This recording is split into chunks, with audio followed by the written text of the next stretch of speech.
नमस्कार. Test by Sheetal's रेसिपीमध्ये आपले खूप खूप स्वागत आहे. आज आपण बनवणार आहोत फ्लॉवर बटाट्याची रस्सा भाजी.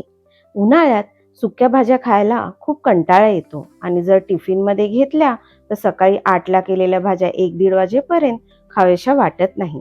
म्हणून आपण आज ही एक रस्सा भाजी करणार आहोत जी तुम्हाला 2 पोळ्या नक्कीच जास्त खायला लावेल. तर चला आता आपण रेसिपीला सुरुवात करूया. सर्वात प्रथम आपण एका टोपामध्ये थोडे पाणी गरम करायला ठेवले आहे. त्याच्यात अर्धा चमचा मीठ आणि चिमूटभर हळद टाकून ते उकळवणार आहोत. त्यात आपण 1/2 किलो फ्लॉवर घातला आहे. मीडियम साईजचेच त्याचे तुकडे करून घेतले आहेत. जशी उकळी येईल गॅस बंद करायचा आहे आणि फ्लॉवर चाळणीत काढून घ्यायचे आहेत. आता आपण एक पॅन ठेवूया. त्याच्यात 1.5 चमचा तेल घातले आहे. तेल गरम झाले की नितळलेला फ्लॉवर आपण ह्याच्यात घालून घेऊया. फ्लॉवर घालताना नेहमी गॅस कमी ठेवावा, कारण की फ्लॉवरमध्ये पाण्याचे अंश असल्यामुळे ते तेल उडण्याची शक्यता असते.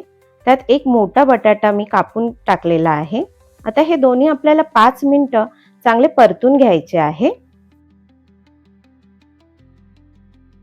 2 मिनिटांनी एकदा आपण झाकण काढून परत ह्याला परतून घेऊया,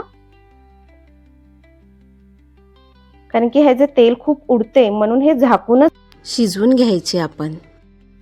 2 मिनिटं झाली आहेत. आपण झाकण काढून एकदा परत परतून घेऊया, म्हणजे हे चारही बाजूनी परतले जाईल.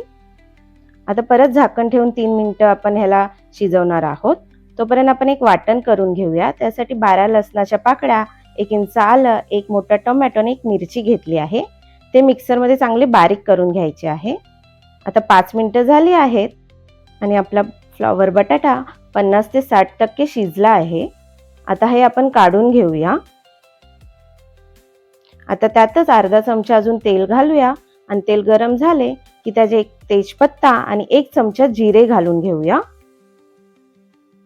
जिरे तडतडले की त्यात 2 मध्यम आकाराचे कांदे कापून आपण टाकले आहेत. कांदा काय मी बारीक कापला नाहीये. आता हा चांगला लाल होईपर्यंत परतून घेतला आहे आणि आता त्याच्यात आपण टोमॅटोची पेस्ट घालून घेऊया, जी आपण केली होती आता आलं लसूण घालून. आता हे टोमॅटोचं पाणी अटसतर याला चांगले परतून घ्यायचे आहे. ही चांगली परतली गेली पाहिजे. याचा पाण्याचा अंश पूर्ण परतून गेला पाहिजे. बघा ह्या प्रकारे. आता आपण ह्याच्यात काही मसाले घालूया.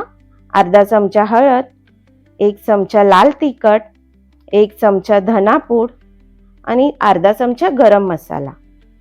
हे मसाले घालून ह्याच्यात आपण थोडंसं पाणी घालणार आहोत, म्हणजे मसाले जळू नये, आणि ह्याला चांगले परतून घेणार आहोत. आता मसाले चांगले परतून त्याला तेल सुटेपर्यंत आपण चांगले परतून घेऊया. बघा मसाले चांगले परतले गेले आहेत. आता आपण ह्याच्यात फ्लॉवर आणि बटाटा घालून घेऊया आणि या मिश्रणात चांगले मिक्स करून घेऊया. त्याला मसाले चांगले कोट झाले पाहिजेत.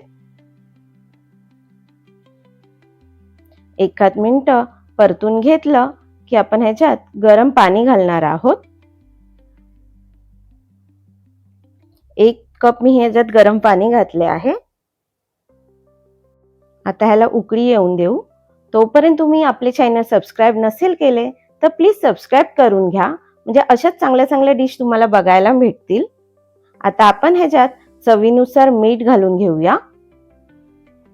आता बघा पाण्याला उकळी आली आहे. आता आपण हे झाकून 8 मिनिटं शिजून देणार आहोत. 5 मिनिटं झाली आहेत. आता आपण झाकण काढून 3 मिनिटं असे शिजवणार आहे, म्हणजे त्याला तेल सुटेल चांगले ग्रेव्हीला. आता 8 मिनिटं झाली आहेत. बघा भाजीला चांगले तेल सुटले आहे. आता आपण भाजी शिजली आहे का बघूया. फ्लॉवर चांगला शिजला आहे. एकदा बटाटाही चेक करून घेऊया, कारण की बटाट्याला जास्त टाइम लागतो शिजायला. बघा बटाटा पण छान शिजला आहे. आता आपण ह्याच्यावर वरतून कोथिंबीर घालून घेऊया आणि गॅस बंद करून घेऊया. आणि मस्त अशी आपली फ्लॉवर बटाट्याची रस्सा भाजी तयार आहे. तुम्ही ही भाजी एकदा नक्की करून बघा आणि तुम्हाला जर आवडली तर लाईक करा. पूर्ण भाजी बघितल्याबद्दल, पूर्ण व्हिडिओ बघितल्याबद्दल धन्यवाद.